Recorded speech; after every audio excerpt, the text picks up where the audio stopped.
Hello, welcome back to the channel. Today I have a review of Disney Animation Studios Raya and the Last Dragon, which just dropped on Disney Plus and in certain theaters last Friday. I absolutely loved this movie. I'm a huge Disney fan, as you know, and I was actually, I was a little hesitant going into this movie, and that was just because in some of the trailers, I was hesitant about the animation style. But I told myself, wait until you see the whole thing, and I'm glad I did, because this movie is beautiful looking. In some of the trailers, I thought the animation looked maybe a little cheap, but that is not the case. It's totally stylistic, and that's one of the things I love about this movie. This is Disney Animation Studios' 59th film, I believe, and it's different. It is not a musical, which I believe it is the first Disney Animation Studios princess movie to not be a musical. I know that Brave is not a musical, but that is a Pixar film. And the animation style is different. Not like significantly, but there's a stylized aspect to it, and that comes into play in some of the action sequences, which are incredible. The action is very well choreographed, and I love the camera movement and some of the stylized editing. It's a beautiful looking movie. The dragon herself looks great, I think. I know that there was some concern going in about the design of the dragon, and I should have looked up her name, and I kind of forget her name, and I feel bad about that. But Awkwafina's dragon, people were concerned about her design and how that her design of that character fit into the world, and I really think it fits very well. I think that the contrast is purposeful, because we are thrown into this sort of dark, bleak situation, and what Awkwafina's dragon represents is something bright and hopeful, and so I think that that contrast is purposeful. And so the look of the movie is fantastic. And then on to the casting. Kelly Marie Tran as Raya was, I thought she was great. I know she was cast as Raya relatively late in the process. They had recast the actor who was originally playing her. And I don't know why that was, and I don't remember who the first actor was.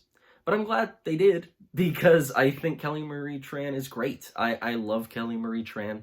I think she's great in the Star Wars films. And any issues... I'm not going to get into Rose Tico, but any issues I have with that character have nothing to do with her. I think she's a lovely person, and I think she's a great actor, and I'm glad she got this opportunity, and I hope to see her in more movies and projects going forward, because I think she's great. Awkwafina as the dragon, the last dragon, I thought she was fantastic. I believe I've only seen Awkwafina in The Farewell. I haven't seen Crazy Rich Asians. It's been on my watch list forever. And I don't think I've seen anything else she's in, but I want to. She is, even though I've only seen her in a couple things, one of my favorite actors. I just think she's really, really good. Especially in The Farewell, but in this movie, her voice fits perfectly in this world. I was a little bit nervous about her style of comedy, or her voice fitting into this world that is a little bit more, and I'll talk more about this later, the world is a little darker. Not like the movie's dark, but like the tone is a little bit darker for a Disney comedy film. And I thought she was perfect. Perfect casting. I thought she was really funny. I laughed a lot during this movie, and a lot of that came from her, and a lot of that came from supporting characters. There are a lot of supporting characters in this movie, actually. Not just the cute animal sidekicks, but other human supporting characters, and that ties into the theme of the movie, which I will talk about later. But the side characters I thought were all great. I loved them all. There were some great emotional moments and some really good character building from all of them. And none of them were annoying. None of them. I was not annoyed by any of them. I'm sure some people will think that, I don't know, maybe some people will think that, like, the baby is annoying, but I really didn't think so. I couldn't help but think, and I won't talk about specifics, but the baby was sort of like Disney's response to the Boss Baby. Like, that's what it reminded me of a little bit. Not actually. Speaking of comparisons to DreamWorks films, I know a lot of people were worried this was going to be How to Train Your Dragon Disney version, and it really isn't. it is nothing like the How to Train Your Dragon series, just because there's a young person and a dragon. They're not similar at all. This is a Disney princess movie, and I think that Raya is a fantastic princess. I would need to check specifically if she is already technically a Disney princess, but she's gonna be. If she's not, like, officially classified yet. But I think she's a wonderful character. And I was hesitant early on in the movie that her character and the writing and the direction of the film was going to fall into some of the issues I have with the movie Moana. I love Moana, but there is one very big criticism I have with that movie, which is that Moana is perfect. The character. She doesn't really have any flaws. Moana. I'm not talking about Raya right now, I'm talking about Moana. And so, no matter what she comes up against, there's never a sense that she can't overcome it. She feels sort of just perfect. And I guess you could say that there's a theme relating to family identity, and it just, her character growth felt so minimal in that movie, and she felt a little too perfect. And it made it less compelling for me. But I love Moana. I'm not trying to diss on Moana. But that's something I was afraid of in this movie early on, when I wasn't sure where it was going. But once I knew where it was going, I was like, okay, yes, I'm on board for this. And I'm going to talk towards the end of this review about the theme of the film, because it's not really a spoiler, but I will just say, you know, if you haven't seen the movie, maybe click off. That's not yet. I'm going to give some final thoughts. Speaking of the fact that this isn't a musical, the musical score is great. So voice acting, visuals, musical score, all fantastic. And I was very impressed by this movie, especially since I went in a little bit hesitant. I was not sure what I was going to be getting from this movie, and I liked it a lot. I ended up giving it a 5 out of 5 on Letterboxd, and, you know, I need to rewatch it, obviously, before I, like, cement my opinion, but I think it's one of Disney Animation Studios' best films in a while. What I think is unique about it is that a lot of Disney Animation Studios' recent films, specifically princess films, but just in general, are very aware of the formula they're trying not to follow. They're very aware of the legacy of Disney Animation Studios, and they're trying to willfully go against that. Frozen comes to mind, even though, again, I love Frozen as something where they were like, even though that's a very Disney movie, where they purposefully wanted to subvert certain things. Raya feels completely organic in its storytelling. It feels less self-aware.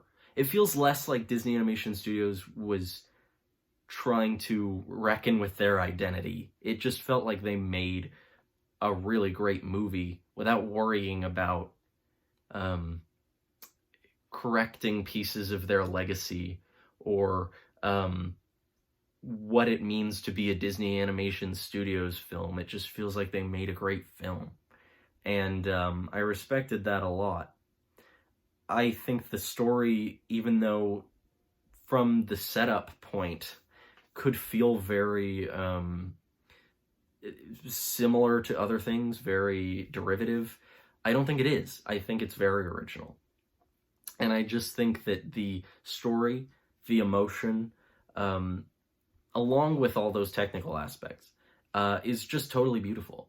I have very little negative to say about this movie. The one thing that struck me as weird the first time I watched it was that the film opens with Raya as a young girl, and she's still voiced by Kelly Marie Tran, and it felt slightly weird to have a grown woman's voice coming out of a, like, I want to put her at like 12, but I'm not good at judging that sort of thing. But it did come off a little strange. You know, But that's like the only thing. I've heard, like, Dan Merle, who's one of my favorite YouTubers, shout out to him, he didn't love the middle section of this film. I did. I was not turned off by the middle section of this film. He thought it was boring. I did not. So there, I addressed that. I don't agree with that criticism, but it's perfectly fine that he has that criticism. Love you, Dan.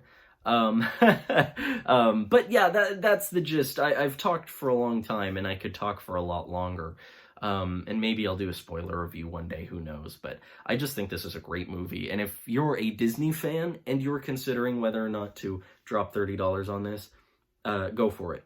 Especially if, look, like, I watched this with my mom. If we both went to a movie theater to watch Raya and the Last Dragon, that's at least a $30 outing. And we spent $30 to buy it at home.